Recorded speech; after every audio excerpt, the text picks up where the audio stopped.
Hello there, YouTubers, and welcome to another episode of DrCassette's workshop.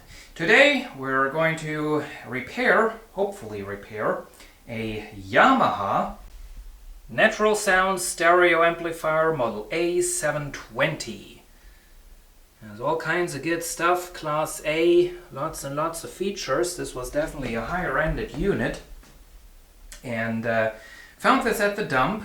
When I pulled it out of the container, I first thought it was an early version of a surround sound amplifier because it has all these connections in the back, but it actually offers 3 sets of speakers, which is quite a lot. Now, as for the Class A circuitry that this claims to have, well, I actually do believe that we have some real Class A going on in here. I mean, with all the Techniques and JVC equipment, where they are Class AA and new Class A and that kind of stuff, that in the end is just some sort of an integrated circuit.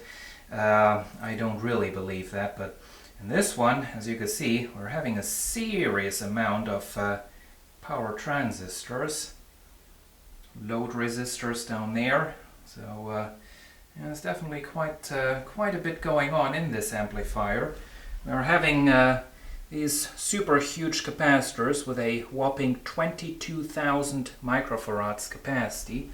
So far, that is those are the biggest capacitors I have seen in person in a unit that I owned. Heatsink is well, sign of the times. This I guess is from the mid 80s, and heatsink is kind of cheap and flimsy, but oh well, can't have everything. I already cleaned this out.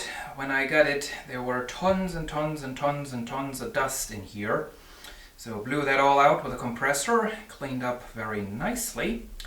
It still has a bit of a problem, and well, so far I have not hooked this up to speakers and tried it out, but even without doing so, it is possible to tell that something is wrong. We turn it on.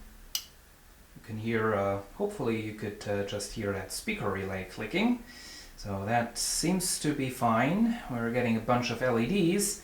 And these LEDs do indicate a bit of a problem. This is the input selector, and out of all these lights, only one is supposed to light up, one at a time. But you can see, as we go through this and kind of try out different as you can see, this is kind of messed up, isn't it?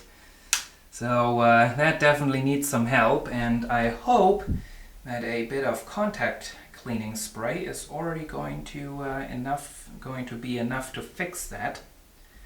I guess later on we're going to find out how dirty all the switches and potentiometers are. Judging by the amount of dust that was in here, I guess there could be some pretty serious contact problems all over the place.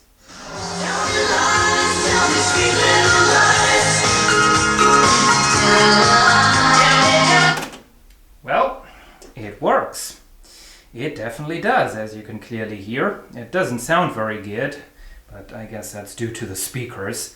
Way too much treble and almost no bass. But, well, I basically drowned this in contact spray. Tons and tons and tons I put into all the switches and controls, and well, it does work pretty good now, finally. And this switch assembly now works as it should, as you can see, one at a time. And this switch assembly is really cheap rubbish. This is definitely going to be the first thing that really breaks into this in this amplifier that you can't really repair. So that's rubbish. But to my big surprise, these switches down here, these typical blue switches. These aren't dirty, and that is very, very good, because these switches are completely sealed up, so you can't get any contact spray into them. This record play switch was pretty dirty.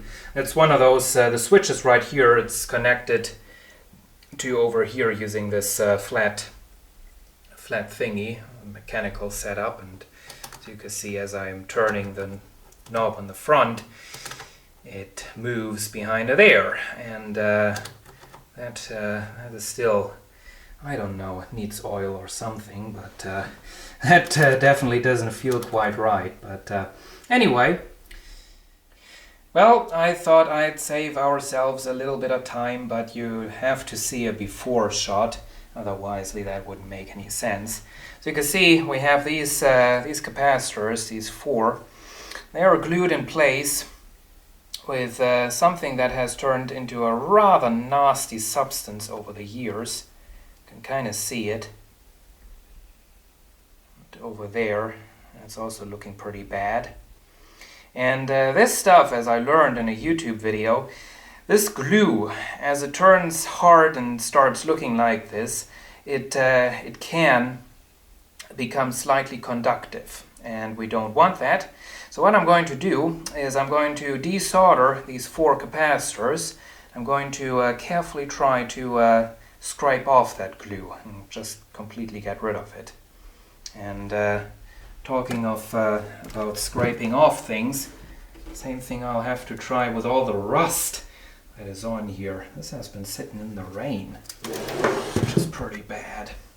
And it seems like I'll be able to take the bottom part off without running into any problems. And while I'm in there, I'm also going to check all the soldering joints, make sure those are all fine. It's a bit later now, and took off the bottom part, cleaned that, took out those four capacitors. So you can see on these, the glue is actually still somewhat good. I could not get it off of there completely. But over here, right next to these hot power resistors, that really was necessary to do something about the glue, because it was really, really, really brittle.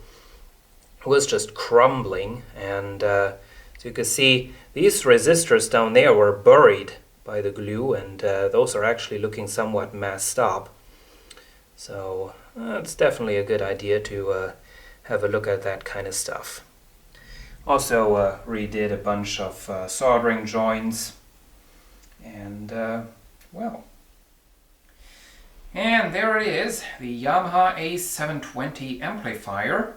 Sometime later, after a lot of cleaning and reassembling, and went ahead and cleaned out the inside, cleaned out as much of the rust as I could using abrasive paper, and had a bit of a go at cleaning off the circuit board. You can see the difference is quite dramatic. Right there I could clean it off because it's just a big blank area. And you can kind of compare that to the rest of the circuit board. Cleaned off those resistors right there and the rectifier bridge, because those are all getting quite warm and I don't want them to burn off any dirt. That's just going to stink. And cleaned off the faceplate as well. That turned out real well. Except for some of those buttons. Unfortunately, they are starting to lose their chrome finish. It's this kind of plastic coated with chrome, and it starts looking crappy after a while, unfortunately. But still, it did turn out really nice. So let me put the cover back on.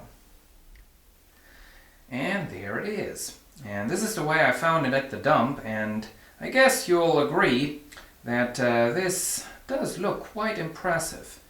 Not much going on the faceplate in the way of fancy functions and features, but it is very, very big and massive. Well, that's it for right now. We are going to see this thing again, hopefully soon, as a part of a stereo system. Until then, thanks for watching, and see you again soon.